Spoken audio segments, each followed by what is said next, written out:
It started on a stormy night when the police received yet another call from the same neighborhood.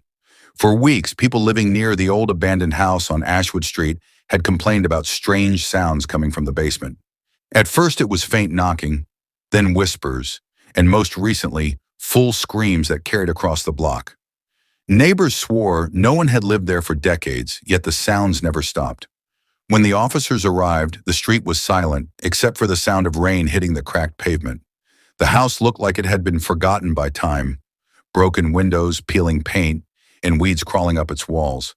But what chilled the officers most was the heavy lock on the basement door.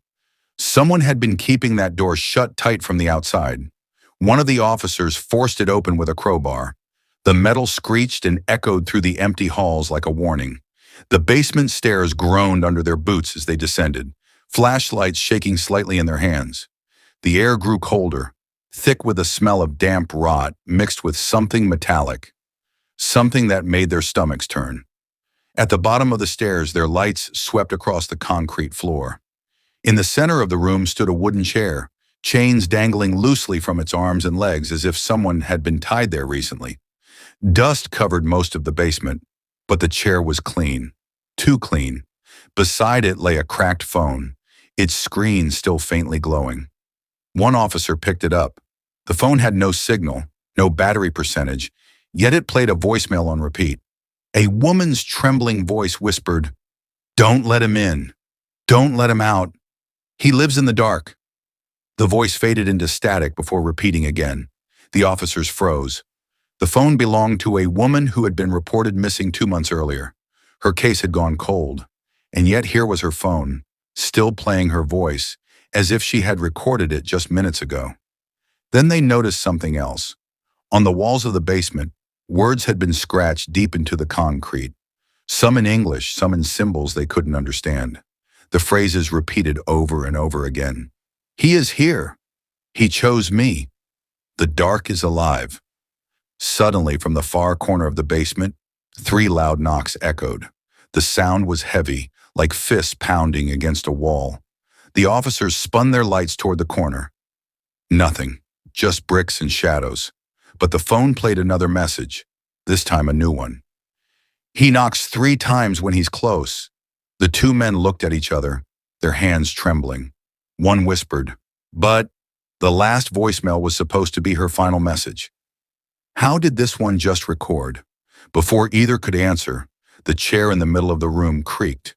The chains rattled as if someone invisible had just sat down. The officers froze in place, staring at the chair. The chains clinked softly, as if moved by invisible hands. One of them raised his flashlight higher, the beam trembling as it cut through the darkness. "Who's there?" he demanded, his voice echoing off the damp walls. Silence answered. Only the sound of water dripping from the ceiling broke the stillness. Then slowly, the chair slid back an inch across the concrete floor. No one was near it. The officers backed toward the stairs, but the door at the top slammed shut with a deafening bang. They were trapped inside. The phone buzzed again. A new voicemail. One of the men picked it up with shaking fingers and pressed play. The same woman's voice whispered, "You locked me in. You left me here. Now he chooses you." Her words were choked with sobs. The officers exchanged terrified glances. The missing woman? Was she accusing them? But they had never seen her before. Or had they? The senior officer's eyes widened as he remembered a case 10 years ago. A woman in this very neighborhood had been found guilty of murdering her husband. She was sentenced to life in prison, but rumor said she had always claimed it wasn't her. It was him, the dark one. The younger officer shook his head. "That can't be her. She's dead or still locked away in prison." Another noise cut him off, this time a dragging sound, as if something heavy was being pulled across the floor. Their flashlights spun wildly until they caught the sight, footprints appearing one by one in the dust. Bare feet, small, female, leading away from the chair. The trail moved toward the far wall and stopped. Then, to their horror, the bricks began to shift, grinding slowly aside to reveal a narrow passageway. A cold wind blew out from the opening, carrying a foul smell of rotten blood. Against every instinct, the officers followed the prints inside. The tunnel stretched longer than it should have, twisting deeper underground. Strange symbols were carved into the walls, glowing faintly in the beam of their lights. Some looked like prayers, others like warnings. At the end of the tunnel, they found another room. This one wasn't empty. In the center stood a table covered with old photographs, all the victims from unsolved murders in the city. Their faces stared back, black and white, eyes scratched out with deep lines.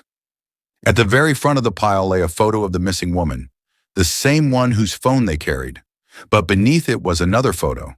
Both officers stared in shock. It was a picture of themselves, taken from the front, as if someone had been standing just inches away when they entered the basement.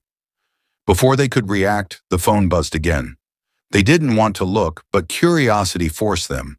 The screen displayed a live recording of them. Right now, in the tunnel, the camera angle came from somewhere behind them. The younger officer spun around, shining his light. Nothing but empty air. But then the voicemail played on its own. The woman's broken voice whispered, "He stands where the light cannot reach." He has chosen. Suddenly, their flashlights flickered and went out.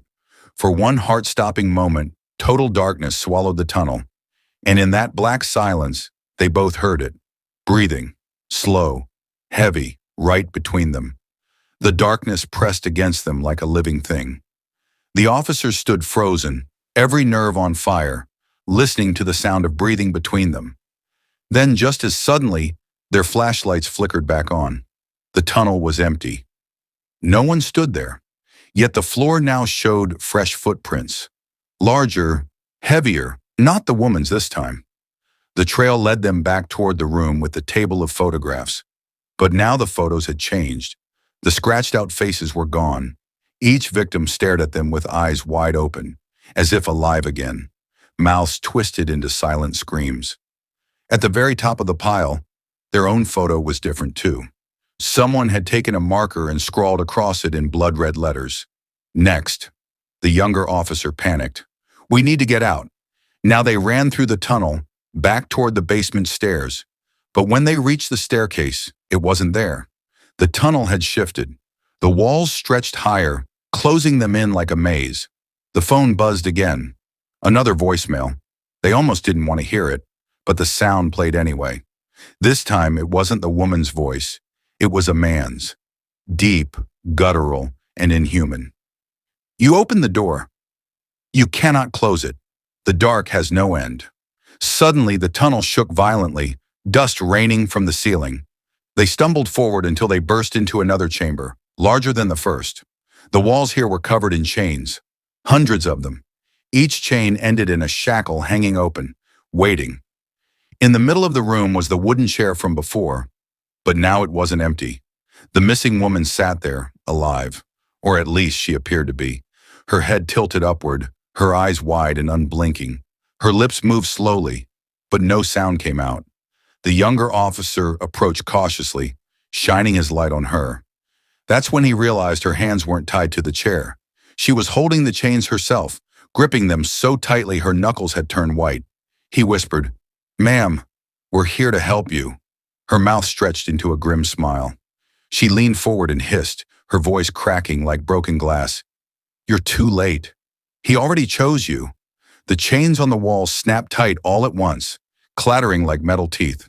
The lights blew out. In total darkness, both officers screamed as something unseen dragged them backward into the shadows. The phone hit the ground, still recording. The next morning, the house was quiet again. Neighbors reported the screams to the police station, but when new officers arrived, the basement was empty. No chairs, no photos, no tunnels. Just a phone lying in the middle of the floor. It buzzed once. A new voicemail. The dispatcher at the station pressed play. It was the voices of the two missing officers, panicked, desperate, trapped. "If anyone hears this, don't come down here. Don't answer the knocks. Don't listen to the whispers. Because once he chooses you, he never lets go." And then silence.